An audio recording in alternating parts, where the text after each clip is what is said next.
Hello, everybody, and welcome to the Heart to Heart Connection Summit. Thank you so much for joining us today. I am Susan Peters, and I am your host. And my guest today is Emily Tanner. Thank you for joining us, Emily. Thank you for having me, Sue. I'm delighted to be here. I'm so glad you are. I created this summit to help people discover that even through loss, that that can help find the key to your insides of your heart, where you might have some passions, desires, and dreams that can start coming to fulfillment and help you take steps forward. I went through the journey of loss of my husband, John, 3 years ago, and I had to learn how to do the journey and take the steps.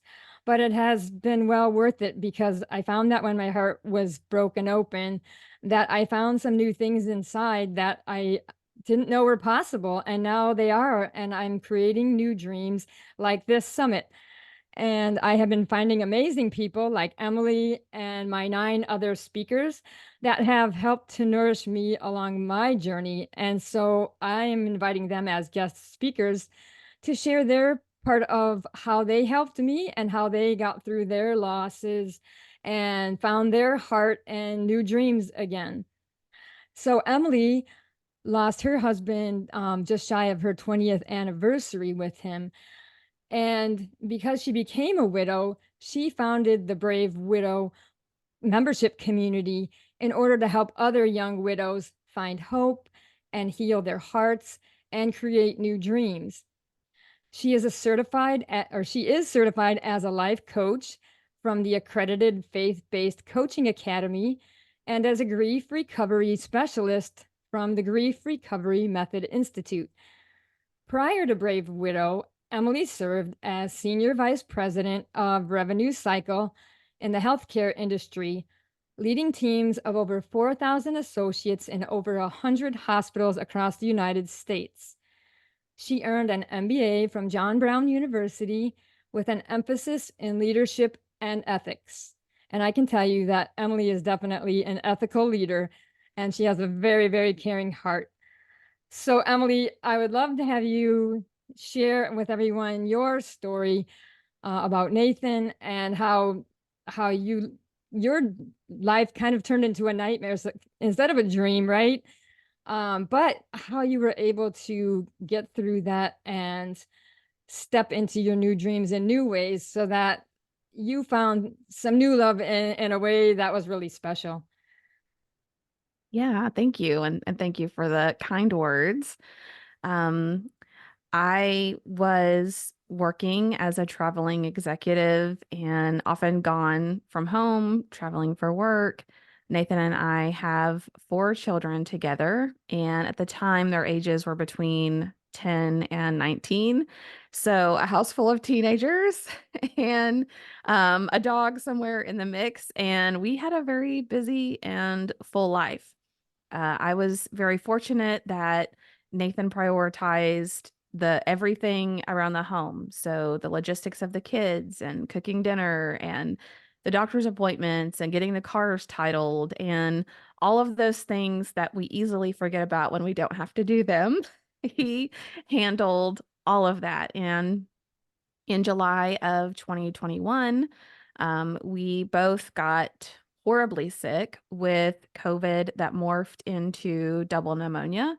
And we were bedridden for a couple of weeks. And I eventually had to call EMS services to pick up Nathan and take him to the hospital because he couldn't even get out of bed. Mm. Nathan was in ICU for about 11 days when the physician essentially told me she thought he was brain dead, and they would run some tests and identify that indeed he was. And so I had no option at that point here for them to just remove him off of all life support at that time. So I was 37, he was 40, and it was just like my whole world had imploded with trying to understand what was going to happen, how this was possible, how I could even live again. And not only for myself, but our 4 kids that we had together. I remember thinking even that first week that I didn't want other people to have to go through this horrible, horrible pain alone.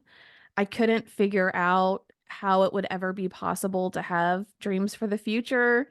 I didn't even really see what the point was, but I knew that I had heard a lot about cer spouses who outlived their late spouse dying of broken heart syndrome or dying soon after because they were so brokenhearted that they lost their spouse. And I didn't want that for my kids.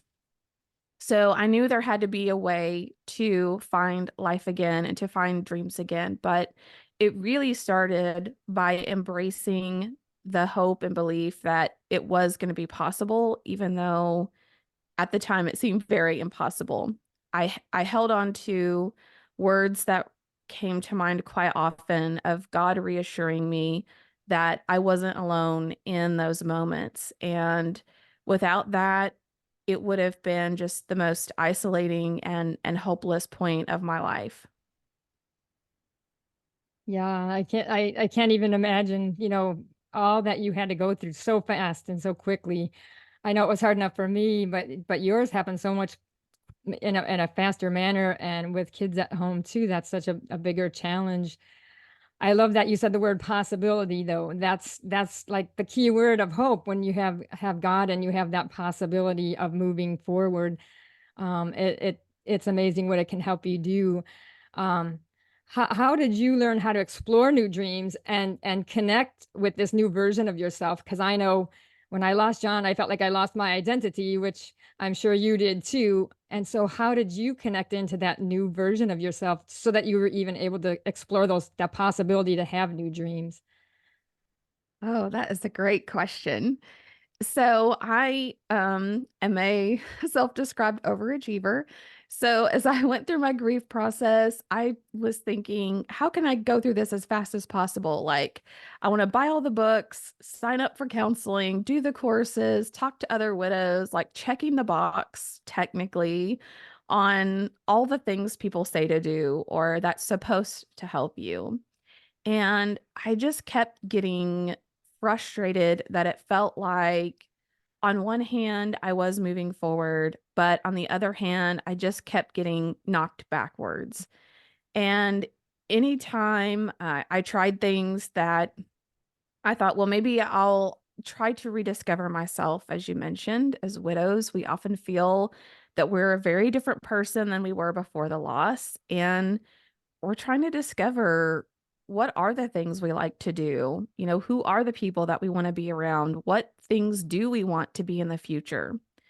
So initially, I grappled with wanting to even have a future without Nathan and feeling very lost. I'm a planner, I'm a dreamer. I think about my future every day, like all the time. I'm thinking about what do I want? What am I aiming for? And I felt so unanchored. I felt like I was just drifting in this big ocean and grief was just blowing me around. And I had nothing that I was working towards. I had nowhere, no one direction that I was headed other than survival. So it was probably about a year when I started feeling like I had my feet underneath me from a survival aspect. And I wanted to really start trying to figure out what life could look like moving forward. I knew that I wanted to help other people, but I had no idea how to help other people with grief. And I went through that life coach certification program. It's a 6-month program, and it really helped me with thinking about things I wanted for the future and coming up with dreams and goals. And it was hard at first because I would try taking a step in that direction. I would try things, even things that Nathan wouldn't have liked or been interested in, but I'd been curious about, like learning how to invest or traveling to another country, those types of things. And I would take a step or two in that direction. And like a shadow over me, have those thoughts of, well, why are you doing this? What's the point? He's not here. Why try to be excited about something when, the person you wanted to share your life with isn't here? But I really just started to take baby steps in those directions, baby steps in rebuilding my social circle of who I had around me, people that either had shared experiences or shared goals or visions for the future. And over time, I found that I could be excited about things again for the future. I could have something that I looked forward to. I'll share one of the things that I struggled with for a while was not knowing whether or not I wanted to be remarried in the future and wondering how long I wanted to put my life on hold. Like, should I buy this new house? Should I remodel, the house I'm in? Should I do these things? What if that person doesn't like that? Or what if, I do this now, only a couple years from now, I have to go in a different direction. And so I would just encourage people as you're thinking about exploring new dreams or you're thinking about exploring things for the future, not to put your life on hold and be dependent on someone else or to wait for something else to happen to start moving in that direction. And to know that there is hope, that you can move through grief and this healing journey, and you can experience joy and excitement and accomplish great things without that shadow of grief and sorrow hanging over your shoulder. Yeah, I can see your point to how important it is to love ourselves first before we step into anything further, because when we lose the identity of who we are, it feels like we lost part of ourselves. But when we try to get back to that wholeness of who we really are and love ourselves fully, then that helps us to be able to see things in a more positive light, I think. Um, I also want to give a nod to you, that you helped me to understand the word widow because I didn't like it at all. I didn't like being one. I didn't like being called one. But Emily created Brave Widow, and she chose the name Brave because she said all the widows she was meeting were some of the bravest people she has known in her whole life. And it really switched something in me to say, that we can embrace ourselves as who we are and we can name ourselves. We didn't survive through a loss, and that we can claim that. And then we also can move forward from that loss as a stronger person. And I really like how you kind of set the tone for that and how you do that for the whole group, in the Brave Widow community, and helping other widows to step forward. One thing I didn't mention in the beginning is that Emily also has a podcast, and she has interviewed. I know that you have over 100 people. I don't know how many it is for sure, but you have had a lot of interviews, and it's a very short amount of time. But the neat part is that she interviews all the widows and gives them a voice to be able to share their story and to be able to share their sorrow and their pain, and to also be able to share how they're stepping forward, and that helps alleviate, I think, some of the pain we do go through, and helps us to see ourselves in a whole new way, which I think helps each of us as widows to live a more authentic life. And we see that life, we don't take it for granted, but it helps us to become our more authentic selves. Yeah, definitely. I think as human beings, we like to label ourselves, right? I'm tall, I'm short, I'm rich, I'm poor. We love to categorize ourselves and put labels on it.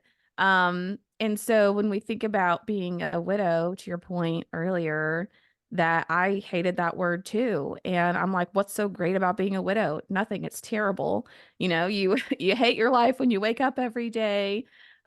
Widows are like 90 years old and they've had their whole life with their husband. Not me. I don't associate with that. But the more we hear other widows' stories, which is why I felt it was so important to interview so many people on the podcast and let them share their story, is one, it's healing for that person to be able to talk about their story and to turn their pain into a purpose, into a reason for giving back to other people. And it's helpful for other widows to hear these people being so vulnerable in sharing their story and their challenges and the stigmas and the way maybe they lost their spouse and how they're taking a step forward and how they're encouraging other widows. And that's incredibly brave. When I first was a widow, and I couldn't even think of one thing that was good about being a widow, and I was thinking about the podcast, I just surveyed a bunch of widows and I said, okay, there's got to be something good on the other side of this. Like, what's a good thing about being a widow? Like, what are some good qualities? And there were a lot given. And when I saw the word brave, I thought that is perfect. Like, widows and anyone who's had a significant loss and has grieved that is incredibly brave in being willing to move forward and still maintain relationships with people, knowing that loss may still be part of our future as we move forward. Yeah, definitely. How do you see the power of connection and collaboration then to help people move through their loss and then have that support to go forward? Because you've been able to witness it on a podcast level, one to one, and you've also been able to see it in a group level and as a coach. So how do you see that? I think that it's critical to being able to feel like you're moving forward and heal through grief. You can't expect, and I think what disappoints a lot of us as widows is you want your family and your friends and the people that you hang out with to understand what you've been through and to understand just where your mindset is.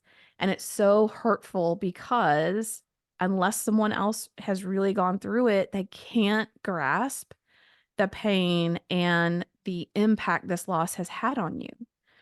So it's imperative that you're able to interact with other people who understand in their own way how significantly this sort of loss impacts you, where then you can just talk about it.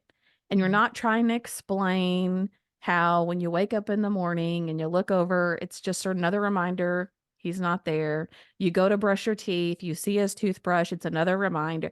Like you're not having to explain the thousands of little reminders that you see every day that in the beginning feels like a slap in the face as you're just trying to get through the day. You don't have to explain that. Those people get it. And so that gives you a mutual understanding in a sense and gives you then the freedom just to be able to talk and to listen and to share without judgment or criticism from those people. And for some reason, I don't understand why, but as widows, a lot of times the people closest to us carry really big opinions about how we should be healing and what we should be doing and all of these things when they've never gone through it. And it's rare to me to find a widow community that is not going to be supportive and understanding and really be accepting of what it is that you have to share. So, to me, it's critical that you have a good support group of people that have been through a similar journey. And if you are at a point where you really want more significant movement forward, you want more direct feedback, you want somebody who's in your corner, who's helping you every step of the way, that's a really great time to engage somebody as a coach and somebody that's going to tell you the good, the bad, they're thinking about you every day and they're helping you move forward on this journey. Yeah, all so important. Everything you said, I agree with you 100%. In your work that you do, what do you do specifically to support people to help them to find that way of finding self love again, getting through loss, and the ability to dream again? Oh, I feel like I could do just a podcast on that. But I really try to start at the point of understanding where they are in their journey and understanding what they have or haven't been able to do. So for some people, they've not been able to talk freely about their loss and their spouse, and maybe they do feel like life is hopeless and things are pointless. And we're going to start with just that like tiny little bit of hope that even if they have no idea how they're going to get to a place of joy again, that it is possible. So we take steps in that direction. Other people might be rebuilding their lives, trying to figure it out, trying to make sure that they're not crazy for thinking the way that they do. And, they may want more of a support group and community and interaction. I created several courses within the Brave Widow community, and we're frequently hosting live events where people can just learn things like, how do I make friends when I haven't had to do that in a really long time? Or how do I even navigate around this brain fog because I feel like I can't even function? Um, so it's really a combination of looking at where they are and what they've experienced and where is it they're trying to go and what's going to be the best way to help them get there. Yeah, and I will say that Emily leads from her heart. And so if you work with Emily one-on-one as a coach or in the group setting in the Brave Widow community, it's all definitely heart-centered work that takes into consideration the tenderness and of the loss and the gentleness of caring for each other, supporting each other as we all gracefully move forward. I have a fun question for you. Um, Okay. and I know you've been walking this journey with me since I started it. I had the dream that I created to marry my heart, and the book that I am creating that will be launched at the end of this summit. And so I'm just curious as to what your first thoughts were when I first told you that I was going to marry, or that I did marry my heart, that I was going to marry my heart, and that I was going to write a book about it. And then afterwards, I would like you to share your new little story of how you stepped into a new way of love. Okay, so yes, I've had the amazing privilege and honor of getting to walk this journey with you and just seeing you blossom into all of these amazing things that you didn't even plan on initially that have now happened. And I will say, when you first said that you were planning to marry your heart or you've been thinking about marrying your heart, I was like, wait, what? Just like, did I hear that right? But as I knew you and I knew where your heart had been and the things that you had been thinking about to the extent that you shared.